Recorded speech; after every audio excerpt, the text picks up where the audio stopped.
All right. Good morning, everyone. We are live. I got the one and only Brandon, B2R Investing and Financial Talk. So, good morning, man. Morning. How are you? Good, good. So, yes, we're going to kind of talk about fast track or burnout. And I think Dion did a live last week, I believe. So, just a reminder, Dion is going live again today. But I think this was his last week topic. And Brandon messaged me after that and said, hey, we should kind of dig into this. So, maybe refresh everyone's mind about which video that was, Brandon.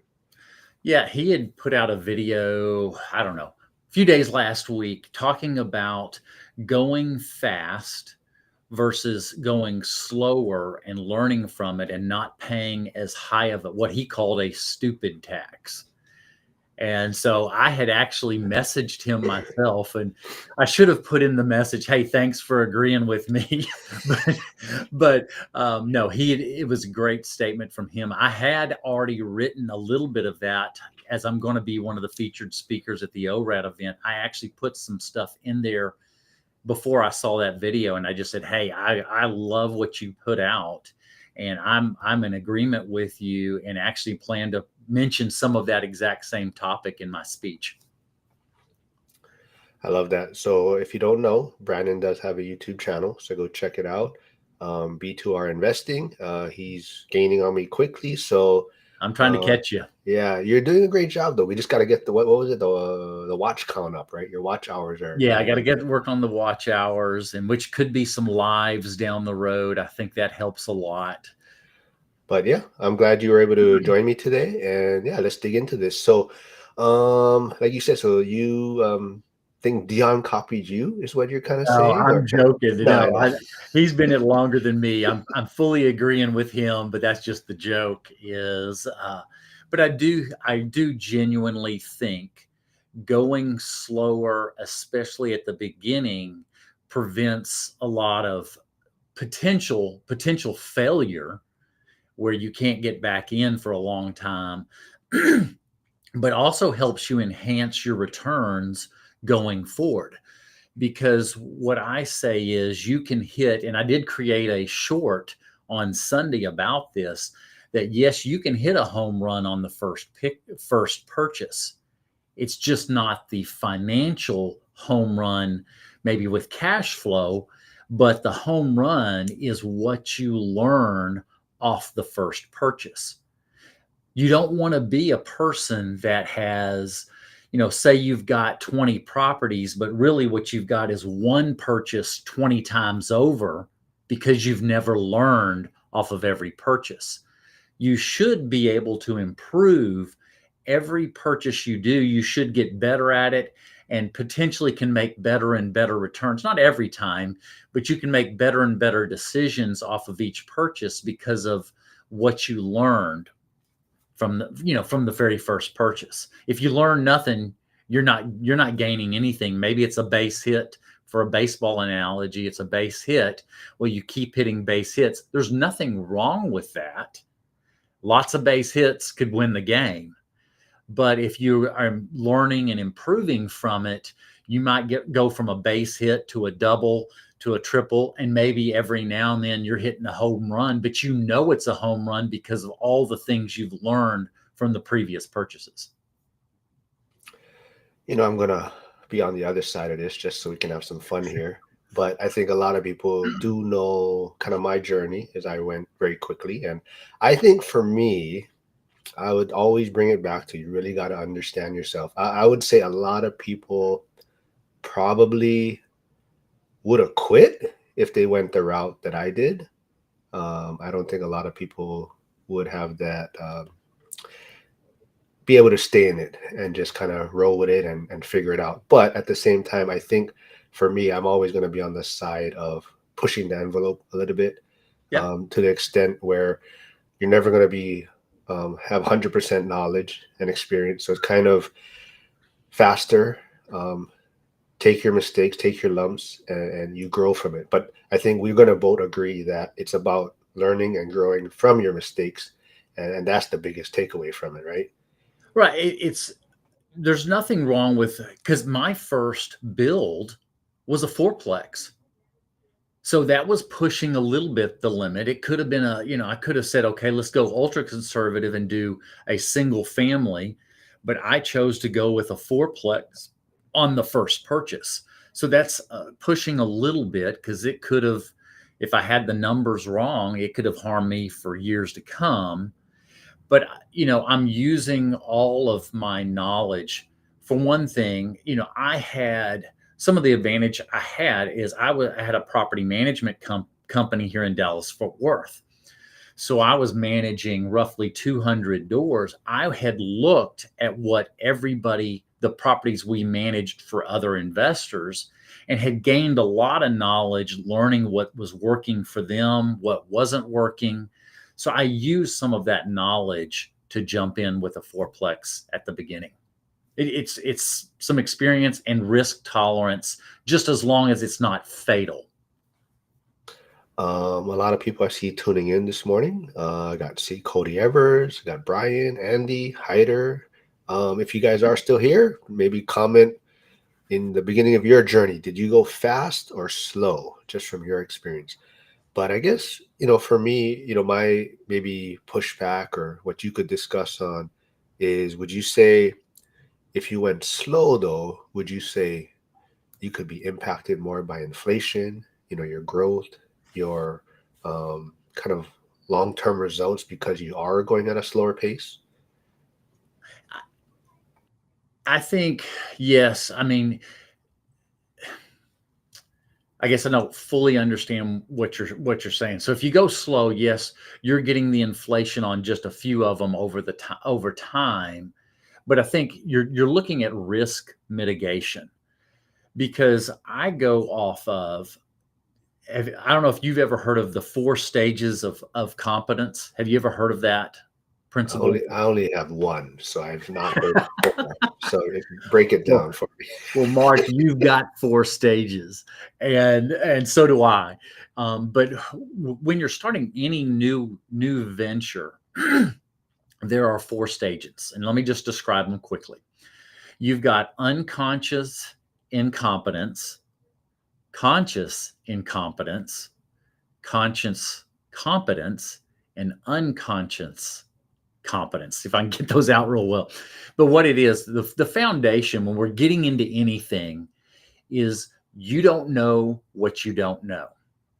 When we listen to what Dion calls the YouTube University, and I've used that now going forward, I love it. Reading books, watching videos, there is only a certain, if you look at the spectrum, there's only a certain amount you can go, that the only way you learn the final pieces is firsthand experience. I can tell you everything about owning investments. You will understand, let's just say it's 70%, but the final 30% can only be learned by firsthand experience. I might be able to describe it, but you don't fully understand it until you do. And getting into something where you have so much incompetence, let's say it's that 30%, which is a critical 30%, could prove to be fatal. And being from banking in years and years ago, I watched this happen. And especially for me, being in now my early 50s, when I started real estate investing at 48, I did not have time to have anything be fatal. I had to get it close to right from day one. I think you have more opportunity to be more risky, like Cody in his 20s. He can do things, he can take risks that I don't have the math of time to do, because he can learn from it. So it just depends on stages, how much risk you can take. I'm just using, but then I also have what you'd say is wisdom of decades of business and life experiences, plus managing others' properties. I was able to make better decisions. I probably could have taken a few more risks and done a few more quicker, but I still didn't want to make anything fatal. And so we all start at, you don't know what you don't know. And then eventually the highest level is, you know it so well, you unconsciously make the decisions correctly because you know it so intimately, it's part of you. That's the final stage. Hyder says, Big Dance, a classic pro fisherman, says about working a worm. When you think you're working it too slow, you're probably slow enough. That's not a true quote, but close enough and accurate. Hey, Brian. Brian said, I went a bit fast at first, closed on a fourplex, and then 15 later closed on a duplex. So far, it worked out. The duplex had every criteria and came on market at that time. So, yeah, I think I'm gonna, like I said, I'm gonna always lean towards the side of action and moving forward. And I think that's for me. I would say I see more people maybe procrastinating. I don't know if that's the right way to put it. So I think that's why I'm always going to be on the side of movement and moving forward. And I would agree with you. Going to these conferences I'm starting to speak in different venues, even in our city. If you were to take the leanings, there are way more leanings of doing nothing versus going into action. So I do agree with you on that. But I think going slow, because I think everybody wants to go, they want it and they want it all now. I think we are in an instant gratification society now, to where the attention span, let's just take it to attention span, because of social media and lots of different things. From it started with TV, the attention span got shorter with TV. Now it's gotten shorter with social media and with YouTube and with shorts and with all the different things. Our attention spans getting shorter because we want immediate gratification. But what happens is, when we want it all and want it all now, and I call it the Veruca principle from Willy Wonka, I want it and I want it now. You see more people fail. You never hear about it. You only hear about the few successes, but there is littered on the highway of broken down dreams, on the highway of people that jumped in too hard, too fast, when there were pieces they didn't know that proved to be fatal. So it's also time frame and age. Like I said, you're in your 20s, you can take a few more risks because you've got time to work it out. I think that's the first ever Willy Wonka reference. I had to bring Veruca from Willy Wonka in here. I don't know if I don't think I can remember that. How from can you Willy top Wonka. that? The Veruca principle. I want it now. Hyder, have you heard that before? But yeah, I think that, like you said, I think it's really about taking action. You're trying to do it as safely and not reckless as possible. But I think we're both probably going to agree on it. Unfortunately, is that it's about the community that you surround yourself with, right? Is to help you prepare for those things. But I And think that that's community, also yeah. what's great about this community is no one is really trying to outdo someone else. It's kind of no one is like, Oh, I agree. yeah. So I think that's what makes this community very unique. But I've seen some interviews, and I won't say who, that jumped in with dozens upon dozens of purchases within a year or two. And I sit there and I cringe of what could happen and what I've seen happen in life with somebody diving in all in with very limited experience. I hate to see somebody fail at it, because I do think real estate long term always succeeds if done properly. Hyder says, I mimic Veruca Salt all the time. My kids hate it. I think for me though, I think part of going fast, maybe, or in a sense, or taking action, is the idea of making decisions quickly. And I think I'm always kind of on the side of um, that's how you succeed in a sense, is making decisions quickly, figuring it out, and then always moving forward. Would you have pushback against that? No, I wouldn't, because I know me. I'm an entrepreneur. So I have pretty decent risk tolerance. I'm willing to start businesses, and I've done it multiple times which some people say that's too risky for them. So I have some risk tolerance. What you're saying is, what way I'm hearing it, and you tell me, you have maybe some higher risk tolerance, but you realize, hey, I can do it and I can learn and adjust.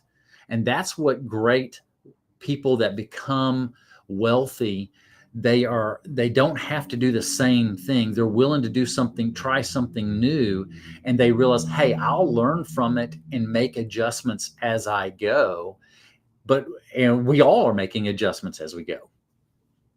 Yeah, absolutely. I forget how the saying goes, right? It's kind of about having a short memory too, right? It is, you're gonna make mistakes. We move on, but like you said, I think it always comes down to learning from those mistakes and continuously leveling up. Let's see. Hyder says, I watched a Gene Wilder documentary. He ad-libbed a lot in that movie, and he really added his own flair. Yeah. I don't know. Is he still alive? Boy, I have no clue. I don't know. Yeah. But I remember, as a kid, that was a big deal. Of course, this was back when they had few channels, I actually remember when I got cable. I was in elementary school. I thought it was amazing. But seeing, that movie once a year, same thing with Wizard of Oz, when they came on once a year, and it was such a special event. So it makes more impact. But, we make these adjustments. We have to take some risks, but it's the person that does the best makes managed risks, and you're looking of ways how you can mitigate. Coach Carson had a video on today, and I'm probably gonna watch it again with the guy from Houston. And I slightly disagree with that guy, and I would love to have conversation with him. You never know. Is you can mitigate risks in buying real estate by buying healthy leverage and reserves, even if rents fluctuate. Plus, the way Dion describes it, you're not living, if you're going to live out of your rental real estate, you're not living at 100% of the cash flow. You need to live off of some form of multiples of that. So if there are temporary fluctuations, living at way below the rents, it evens it out, plus having the reserves for vacancy. Because he was talking about all this vacancy. Well, if you've created reserves for vacancy, you're evening out that fluctuation in rents, plus you're living off of less than 100% of the cash flow on it. So doing these purchases, jumping out there, I took a risk at 4, then I did a 3, then I did a 1, 1, 1. You can move relatively quick if you look at time. I'm now building 2 at a time. I could do 3. It's just a lot of moving parts and busyness with my stage in life right now. But I feel comfortable doing 2 or 3. I'm doing 2s now. So I'm picking up the pace. I just think people get sometimes too impatient, that can harm them more than it had to be. Hey, Matausi is back. I haven't seen him in a while. But Hyder does confirm, says Gene is not alive anymore. Rest in peace. And it says Gene Wilder was actually his stage name. Brian says, I agree with you, Mark, about making decisions quickly. At some point, you have to take action based on what you know at the time. Delaying until you have all the details is futile. You'll wait forever. So on that point, let's say, 100 would be, all the answers and have everything figured out. Right. What percentage, maybe your number, would you be comfortable with jumping into something? Wow, that's so subjective. Yeah, I mean, just I think trying to be as best realistic, I probably had on that first build 95% of all the answers, but there's still room. And I agree, you cannot know everything. We've seen, especially the ones that live in inaction, I call it analysis paralysis. They want to have everything perfect, which there is never everything perfect. There is room of some variables, but you can take mitigating risks even in those variables that you don't fully know.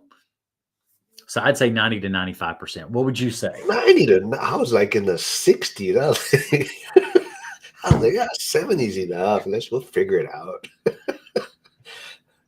I'm that way, even 95%. on my current business. I mean, I jumped into property management and I knew pieces of it. I didn't know. I said, you know what? I'll figure it out on the way. And then I even hired experts. I hired somebody that had been in the business for more than a decade. So we all were taking others that are experts from it to help us change it from 60% to higher.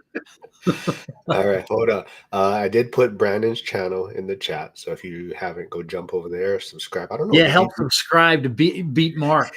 Did you pair your channel today? I didn't even look. I think I did. Yes. Okay. I think I am. Did you change the thumbnail? I'm not sure if you liked mine. That's why. But I didn't. okay. I trust you.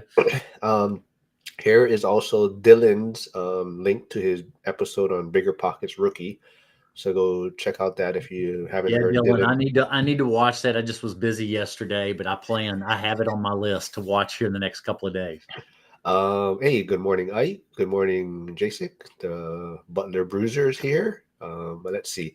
Matausi brings up, hey, Charles is here, McCune. Hey, Charles, you see, I'm using the mug again. But Matausi brings up some, we can maybe kind of touch on this also, Brandon, because I know you have kids. And this was kind of something we brought up on my last live with Dion and Nick. But he says, live with mom and dad for as long as you can. Best money saver ever. So, Dion kind of really pushed back against that. He pushed back against that. So do you have a thought on that? That's a good one. I think with cost today, now understand I have my two oldest are daughters. Little different thing with daughters than I might think necessarily with a son. I lived with my parents up until I was a senior in college. And then once I graduated, I was on my own. My wife lived with her parents. Now she was still at that college age up until we got married. And so I see, pushing them out at 18, like Dion was talking, maybe not quite there yet, but you're still trying to teach them. There's things you can do even with them living in your home to begin teaching them some independence type of things. And still, once again, you won't understand all of it till you're completely on your own and understand what all the real costs are. But I can teach them and begin building some of those principles as I am now, even with my 19-year-old daughter.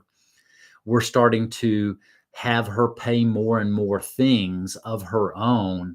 And so I'm doing it in stages. I just don't want to do all in and watch them crash and burn. And I don't think that's what Dion was intending either. But I'm not sure. yeah, I don't know.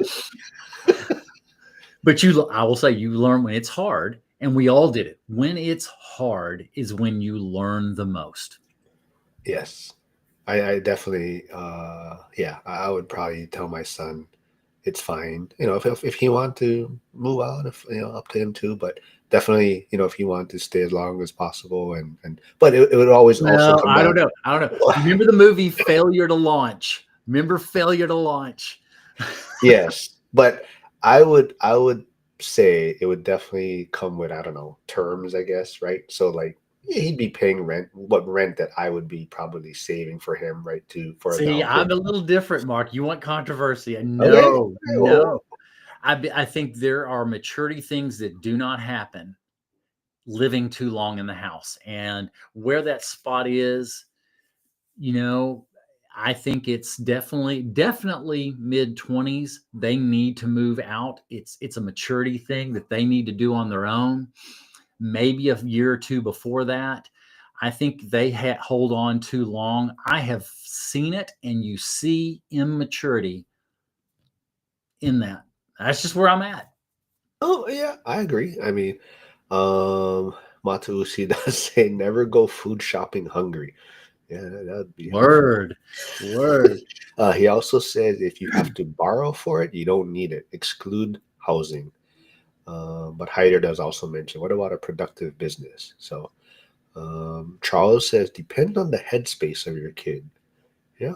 I so yeah, to that extent also, I think sometimes pushing them out is a good option. Every child is unique. I have three at home. Every child has a little bit different personality and maturity and when they would be ready. Some, my two closest in age, I think they're pretty similar in their maturity, but I'm hoping they're not listening to this, but my middle daughter is very mature for her age, and I'll just say it that way. She is extremely mature for her age, and I could see her being ready soon. Hey, you did pair your channel because I see Steven here tuning in from your channel. Um, but yeah, to that point also, excuse me. I got my son a Acorns card, like a Yep. debit card, and so there's he gets money on there. He can spend it, and he only has a certain amount that he can use per week. But it's also showing him how he can earn money and how he has to spend money. But this was also a video that I saw recently, and I'm not sure. Lynn says girls always mature sooner. Yeah, Word. definitely. Yeah, I mean, there's some immature people in the school community, but I won't. um, but there was a video talking about like allowance for his kids or his children, and I guess he doesn't really pay an allowance. He wants his son or kid to create value. So like you find jobs that you think can be helpful. You bring your offer to the table, like you think it's worth this. Like, hey, I do the yard for this amount, and now we can negotiate. So, do Right. you have any thoughts on that? As far as I know, your kids are a little bit older now, but Yeah, and you did the Acorn card. We've done the green light card. So I can go in. oh, They what? do. Yeah, on that point though, did you look at? Because I saw both of them. So, did you I see? never looked at Acorn Oh, back okay, then. I just looked at the green light. What I did, maybe Acorn has this. The green light has a way for them to invest. And so I've got two of them. My youngest started investing. He was started at 12. So he earned an allowance. He was not given an allowance. So we had them do certain things around the house, certain chores. But then we had him start working when he was 13. He was actually helping my oldest daughter and my middle daughter. They were cleaning a few of our houses. So he was working. We were paying them to clean houses. Now he is mowing yards for some of our property. He's still young. I'm the one having to drive him around. So I'm only letting him handle a couple of properties. But I made sure that when he bought his lawn equipment, I didn't buy it for him. He had to use his own money that he had saved up to buy the lawn equipment. And now he's taking some of his earnings this summer and he's replenished his account, paying for his lawnmower and his weed eater. He's paid that himself back. So he's teaching him on a very small perspective, a little business that he has of mowing. And then we've talked when he turns 16, getting a truck, getting a small trailer, having him hire a friend and they start mowing lawns. I'm teaching him in a very controlled environment how to start a small little business and how to manage the cost. So I'm a believer in teaching them young, and we did that for my oldest daughter. I'm at the point she has such good work ethic. She's in college right now. I just got off the phone with her 45 minutes ago, and I'm talking to her, and I said, "Hey, you should only be working 2 to 3 days a week. You need to be working on and having fun in college, but also doing your studies." She's willing to work too hard, and I'm having to hold her back. But that's a good problem. Good work ethic is a part of what we're teaching to when they're ready to be out on their own. If they don't have good work ethic, they're going to struggle. So we're working on that with all three of our kids. Oh, I see some. Oh, sorry, I skipped. I saw Steven here coming from your channel, but I forgot to bring up his question. It says, "Where is that How to Build for Rent book at? Is there a Build for Rent book that we don't know about?" Yes, I am working on a book. The topic, I'll give this out, is the 4 pillars to financial freedom. And I call it the 4 Bs. I did kind of tease it out a couple of weeks ago. So it's budget, buy, borrow, and build. Budget is the foundation. So I am working on it. Budget is the foundation. You have to live beneath your means. It's not how much you earn, it's how much you save. And it's, that. And then buy is buying assets versus buying liabilities, the middle class trap. Most people get stuck there. They buy liabilities and don't buy assets. The third is borrow or leverage. If you look at studies of most everyday millionaires, it is people that have a small business using people leverage, people and technology leverage, or those that buy real estate assets. That is where most everyday millionaires are, or they do both. It's one or the other or both.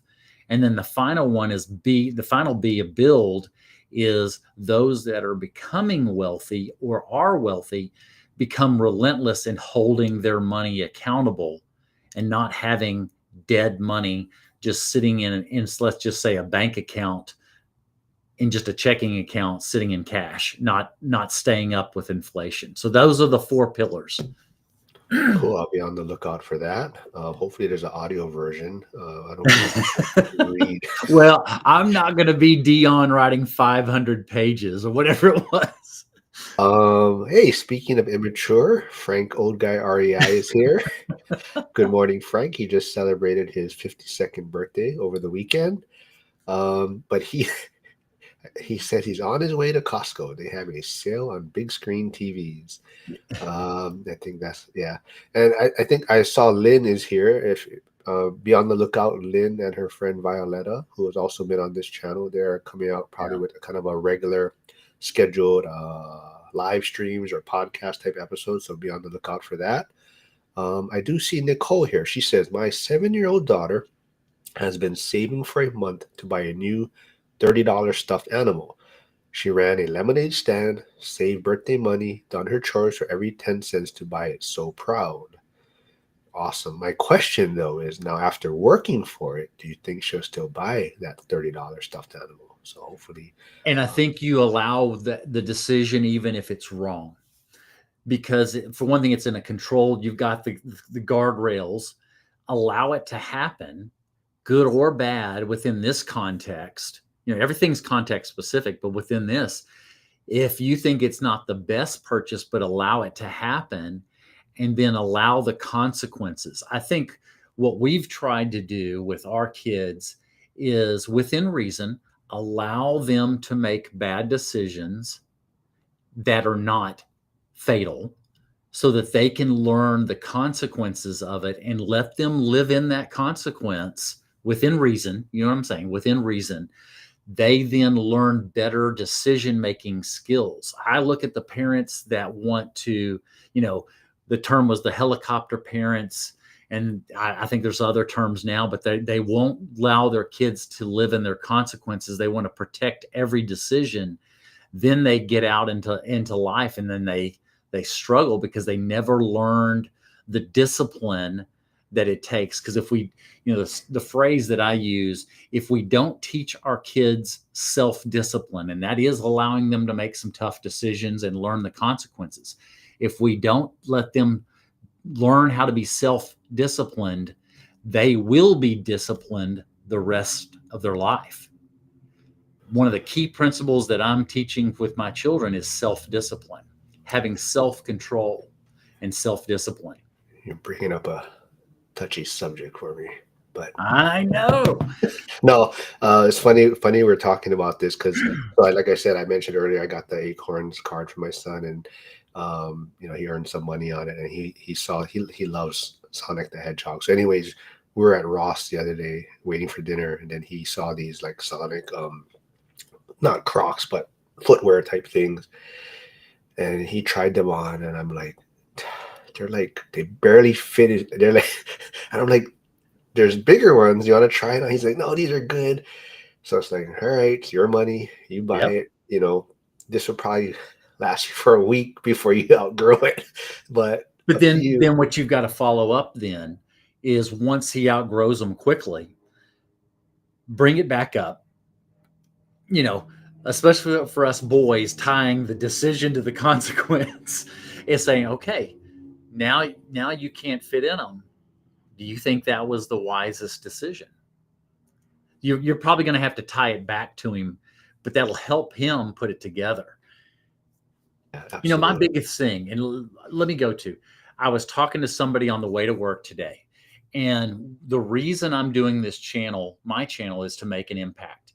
And the biggest thing I don't want to do is, what if I were to give bad advice that causes somebody to fail? That is one of my biggest fears.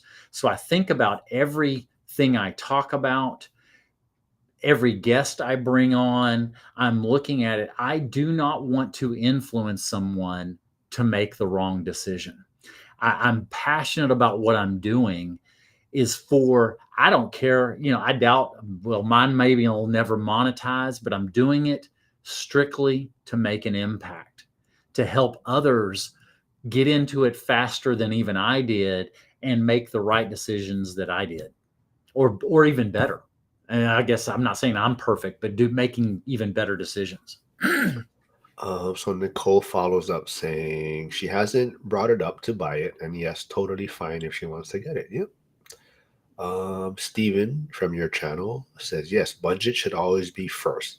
I'm closing on my third rental as we speak. Awesome, man. It's learning to how much you keep. It's not how much you make, because we've seen the stories of that janitor that's become a millionaire.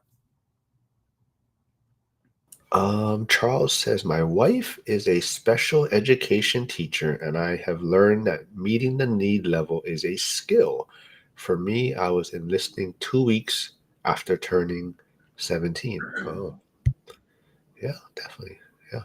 Everyone is like, I think Brandon touched on that, right? Everyone is a little bit different in what headspace they're in. Flavio mentions, I'm showing my kids to flip stuff. Yeah, that's cool, man. Yeah. I mean, all three of my kids work. We don't coddle them in our house, in that they all three started working.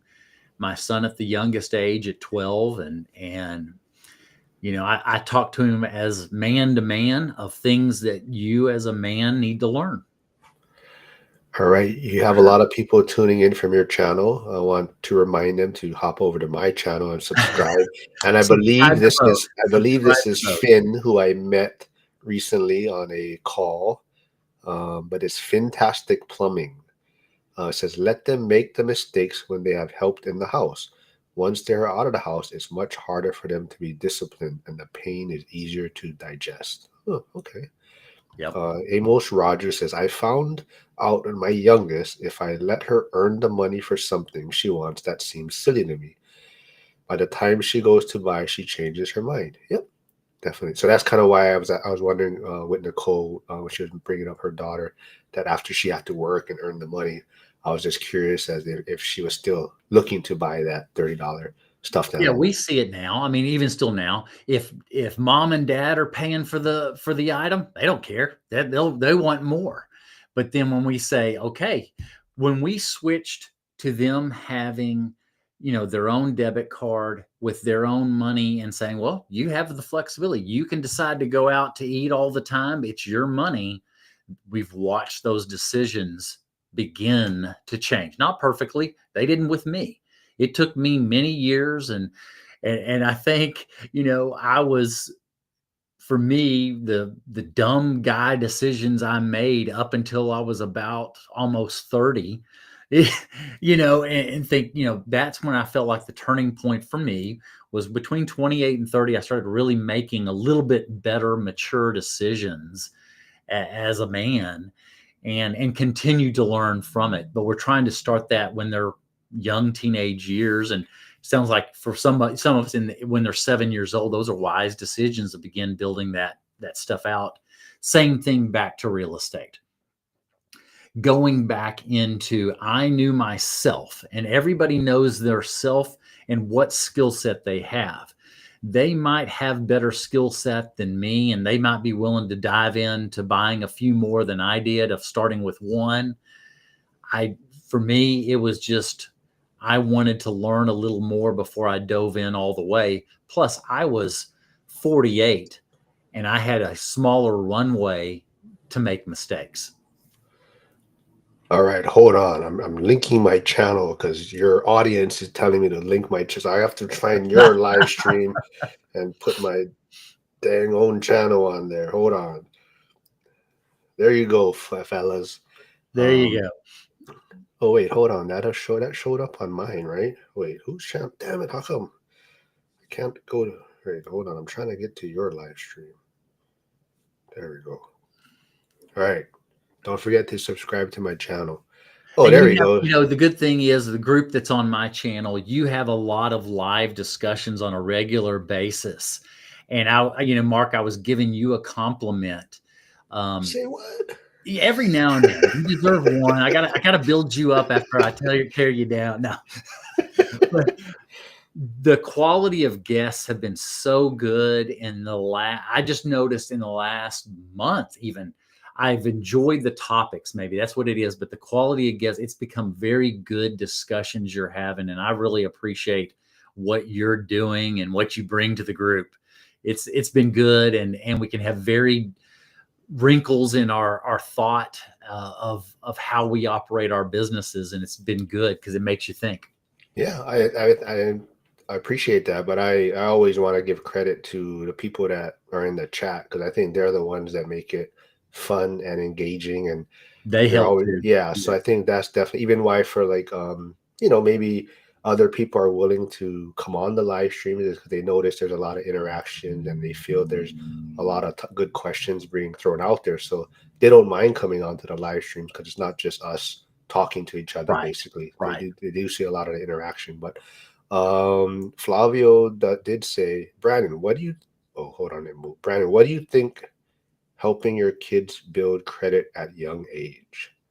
Yeah, you can't start till they're 18. And so we did. So we did something, young, like it or dislike it. We had our daughter. Now, it was a secured credit card. And then we let her decide with her own money. This was not our money. So she had to put her own money up of deciding, did she want a $500 secured credit card or a $1,000 secured credit card? And so we talked a little bit about it and talked pros and cons of, okay, but what if you had more on that credit card at $1,000? How harder would it be to pay off? Why not start, consider which one? And she ended up on her own, and she decided to do a $500 secured credit card. One of the things that I did also with her, because I needed to build some other credit for her, not just having one, I did put her on my vehicle. I had a small loan on my truck.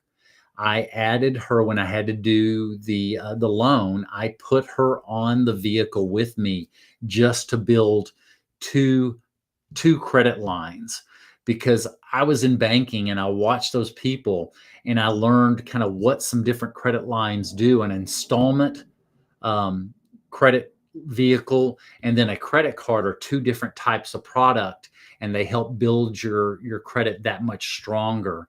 Even though it was my truck, I was just doing that. And we're going to do the same thing for our daughter. She turns 18 in December. We'll do the same thing of begin building them credit.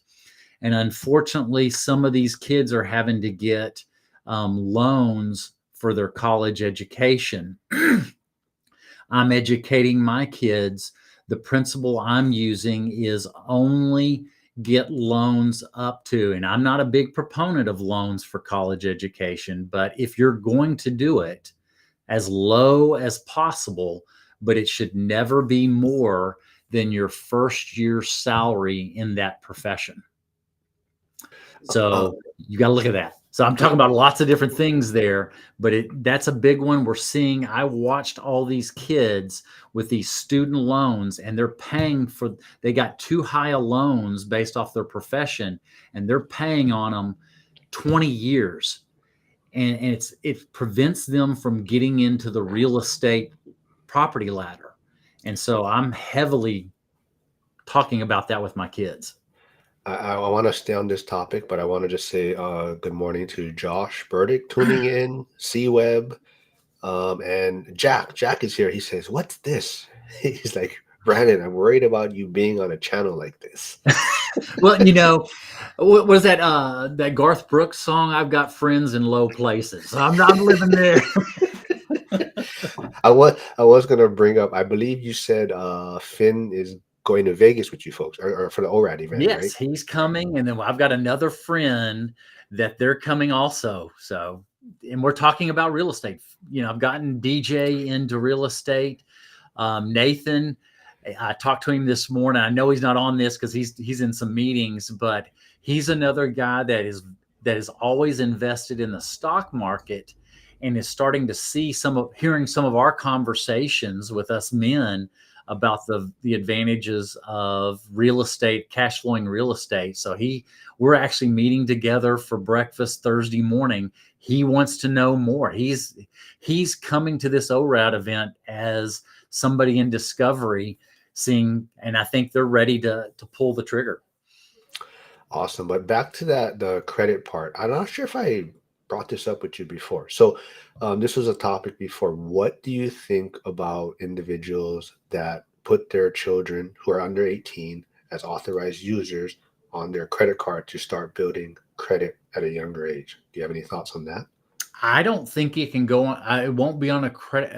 I don't know, but I thought it could not go on credit if they're under 18. Well, so you can start building You can it be because authorized user. I yeah. understand that. I just don't know. Does that actually go to any type of credit report if they're below 18? I'm not familiar with that, but I could be wrong. Yeah, so like Todd Baldwin, who was a regular on Zuber's channel before, that's kind of what he believes in, put them on almost as they're born in a sense. So they have an 18-year credit history. So Wow. by the time they turn 18, they have this credit history that's built up. But some people don't think that's a good idea because you haven't really trained them to. You haven't really done anything to train them and Yeah, about the so discipline of credit, because credit, we all know it's a two-edged sword. And I do think everybody does things. The people struggle with doing things in excess. This goes back to the real estate. We always want to do things in excess. We're fighting against ourselves and having self-discipline, because I think you can over leverage and you're putting too much risk on yourself. I think that same thing comes with credit and that's why what our choice is to put them on credit where they're responsible for it, the credit card. But I also put her on my truck to help just build another trade line to help her. But ultimately, that secured Discover card for her is teaching her self-discipline, and she's making the payment every month. Still, we're kind of checking in every now and then, but we don't check in all the time. And hey, you've got to make that payment. You ruin yourself by missing a payment and being 30 days late on your Discover card, even if it's secured. So we're letting her learn some of that self-discipline. Charles says, I'm concerned about the bullying between you and Frank. I worry he's got 2 years of getting even with you when he sees you in Vegas. Because yes, Frank unfortunately didn't make it to Vegas last year, but he says happy 6. So yes, I was being nice. I said happy 52nd to Frank, but he turned 62. Jason does say that's really smart about those loans destroy lots of kids' life. Yep. Chris Webb says, yes, awesome. I can't wait for Vegas. Hyder says the indoctrination of college is kind of like inflation, and any expenses should be adjusted accordingly, in my opinion. Yeah. And I agree. There is a lot of schools, and I'm monitoring. I'm a big believer, Hyder. I went to a specific school that matched the values I have. My daughter has gone to the specific school that matches the values that she has. And I look at that same thing. That goes into a lot of different discussion, but I'm trying to match the values, and I'm looking at universities that match the values of our family. Brandon's always messaging me and questioning my values. I, you know, you are I'm witnessing to you all the time, buddy. You're part of who I'm seeking to share the gospel with. Jack, You need Jesus, buddy. Jack, who runs the Thursday Western PA call, and he just had an in-person meetup in Pittsburgh, says yes. That Finn, who is tuning in from Brandon's channel, who's also going to be attending Vegas, is yes, that is the friend that attended that Thursday call that one day, and he says, yeah, he's cool. He's got a lot of character too. Y'all just wait. He has got lots of personality. Get ready. I can tell. Yeah, no, definitely. C-Web says, Mark, Brandon, where would someone go to learn how to work through the building of a small multi-unit for or less from the ground up in a state like Idaho? Any thoughts or what direction Where you could go to learn? Where I learned is I built all of our homes. That's how I learned. I'm trying to think through. I'll have to think through that. Is there any other ways? It could be that if you find a friend that is building, asking if you can just witness the entire process with them, that would be good. Or looking for the right type of builder that you can trust that will really take care of your project. If you've got the right builder, it's a whole lot less risky of doing the process, that they know their costs, and that could be researching them, talking to people that they've worked with before. That what did it stay on budget? That's a big deal. Is when you know that builder, you're making sure from previous people they've worked with, do they stay on budget, and how does it go from start to finish? Were they a good communicator? Stay on budget. Taking care of sending you the bills at the appropriate time after the work has been done. I'm a big believer in not funding the contractor till after the work's been done. If they are wanting it before the work's done, it's very dangerous, depending on the character, Steven looks like he has a good question, but he says, hold on, he's running a 100-ton crate right now. So hopefully he's able to take some time and throw that question in there. Jason says, I don't think I had values after high school. Hyder says, nice, Brandon. To be clear, I'm not against college. I'm just pro-education discrimination. Yep. Good morning, Kenny. Hey, good morning, Steve. If you guys haven't checked out, Steve is one of the leads, I guess, for the new Thursday accountability group in school. Very structured. They're very on point. Time managed very well. So if that's your kind of flavor, go check it out. They're definitely, you might get buzzed if you start talking too long. They got a big buzzer to let you know, hey, time's up. But they're very structured, so it's very cool. So go check that out on Thursdays. Shoots, I forget what time. I believe it's 5 p.m. Pacific, but I could be wrong. But check it out in school. Let's see. Yeah, no other questions here right now. Yeah, I mean, we're going almost for an hour, so maybe about 5 to 10 more minutes. Anything else you want to dig into, Brandon? I think we've hit a lot of it. I agree. Most of the people live in inaction. I'll never forget a meeting. We were at the lunch table and Dion was there. And I wonder if he remembers it, because we literally caught eyes with each other when we had a guy there that it broke my heart. It's not that I want to make fun of him. It broke my heart that he was in inaction. He'd been looking at real estate for 8 years and had never pulled the trigger, and was a renter for 8 straight years. And I thought about all the opportunities across the country, and I can't even remember where he lived, but all the way across the country of opportunities he missed with appreciation, and now where he would have been. inaction is more the natural default than action.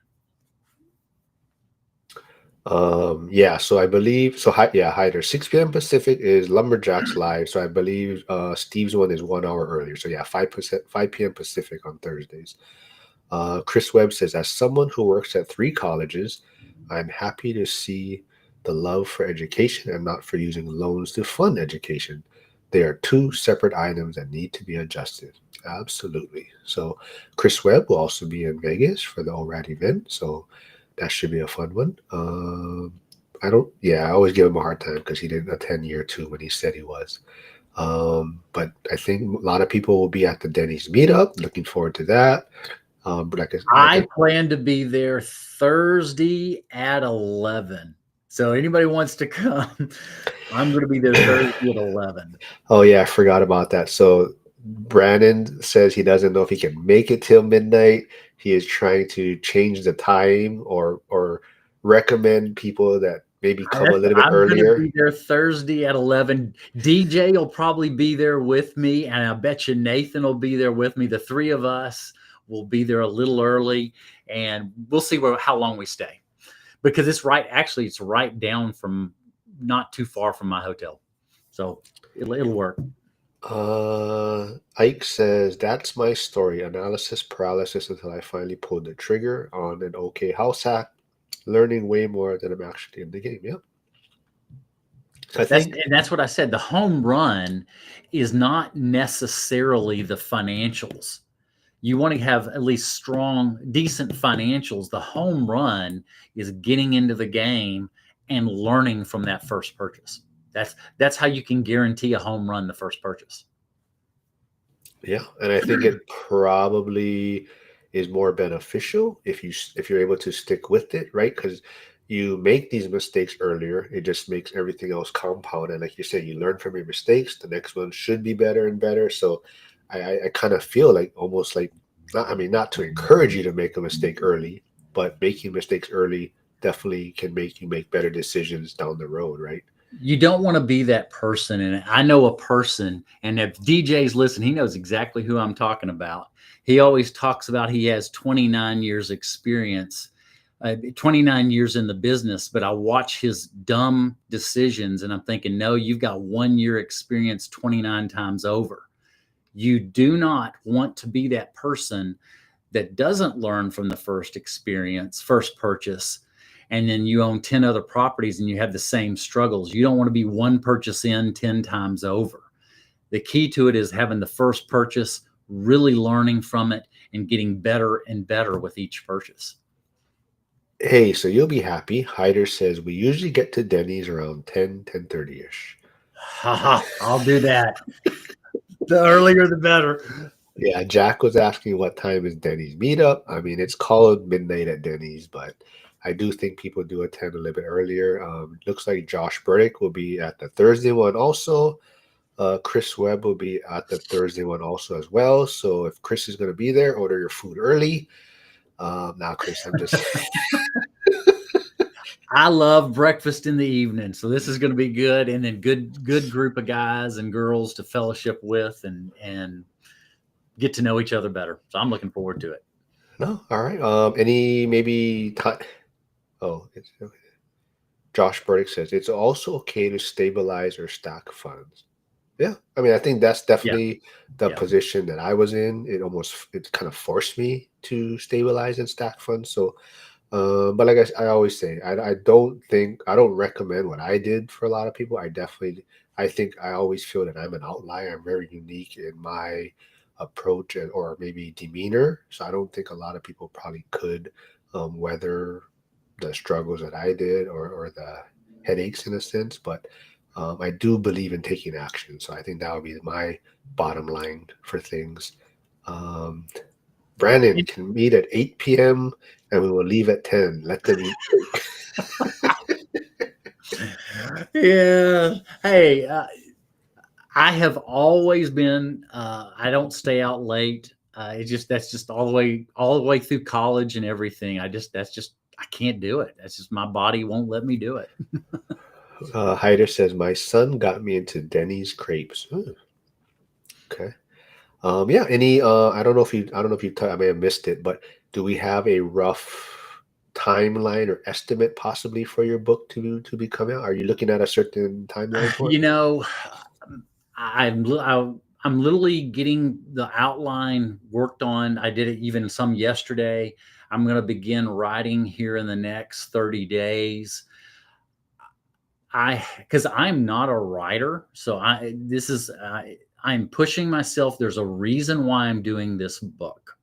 It is dedicated to my father, and he's going to be on the very first page with a picture of him. So there is part of this. This is a mission to dedicate to my father, who said he was writing a book, and he gave me it. And unfortunately, he got brain cancer and died 2 years ago. So this is for him. It will get done.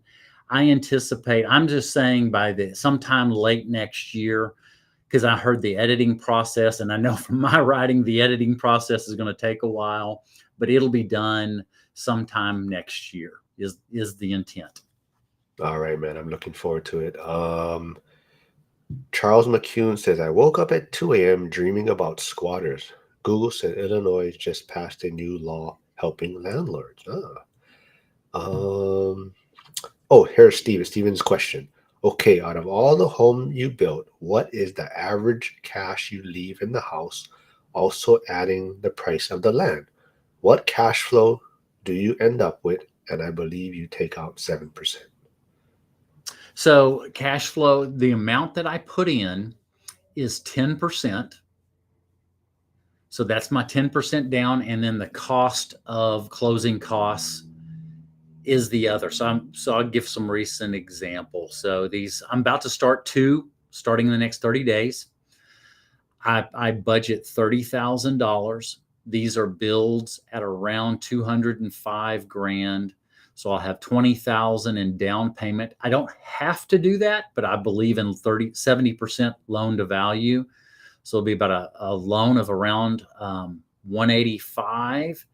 And then I'll budget 10,000 because I'm going to buy down a few points and get it lower. These anticipate being done June or July of next year. I am going to film a series, but I'm going to film them so that they go one right after another. So I'm going to be filming all through the winter and spring. And then I'll put that series out starting in June so that I can maybe do an 8-part series where I can take a little vacation, be off for a couple of months, but those are planned for June and July. That's what I budget is 10%. The cash on cash return, I'm typically averaging over 10% on my cash on cash return. And I'll give all the details. I'm not going to give everything today. I'm going to give much more detail in February. So you got to come in February, and I will walk through so much. I'll even walk through things on the build. I have slides I'm working on. I know Michael's not a big PowerPoint fan, but I've got a pretty advanced PowerPoint that I'll be able to show a lot of things so that people can get some more detail to it. So I try to be quiet when you're presenting. I know well, you and all my friends will be the hecklers in the crowd. I'm going to skip over real quick before I get to a couple of questions for you. But back to Charles's squatter thing. Hyder mentions squatters don't usually have a legit lease. Lumberjack recommends placing a legit lease with a trusted friend so as to supersede the squatter's rights. Something to consider. The property does not need to be lived in, just a legit lease filed. Now let's see, where was so Ike says, Brandon, you should lead an early morning coffee group instead of the midnight Denny's. Now that I could do that for sure. Hey, but actually that's a pretty good idea. That's a real good idea. Steven, I'm not sure. Will you be attending Vegas for the ORAD event? But Steven also asked, I hope your book is more of a valuable book, like step-by-step how-to, instead of building someone up and showing them how great it is to be financially free. I hate books like that. Okay. But the only thing with that, it's such a niche and such a narrow book. That's what I debate in my head. So I'm probably going to have a little bit of both in there because I want to make it a little bit broader audience. I am not skipping over your questions, Jack. Hold on. Jack does say I want to write a book called Dirty Hands, Fat Wallet, but I'm still in it. It'll be like ORAT first book, so I need to get to financial freedom first. Oh, Chris Webb says, yeah, Chris Webb is always open to food and stuff, so or drinks. So he says, I'm down with that. I know just a coffee place. That is true. Um, Jack, yeah. See, you have a lot of people I think interested in I the think coffee that's actually meetup. that's got some legs. Let's talk about it in the ORAT group.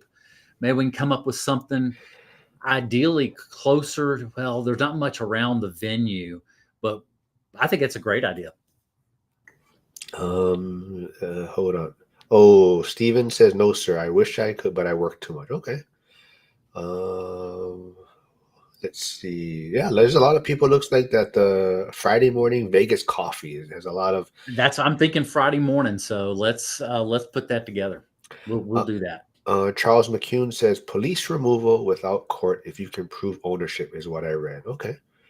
Maybe we can dig into that a little bit more. But all right, this was a good one. Like I said, I think. I've got one final thing All at right, the go end that ahead, man. I'm starting to build into mine is that, as this discussion, I really pray for your stewardship of the knowledge and the money you're entrusted with.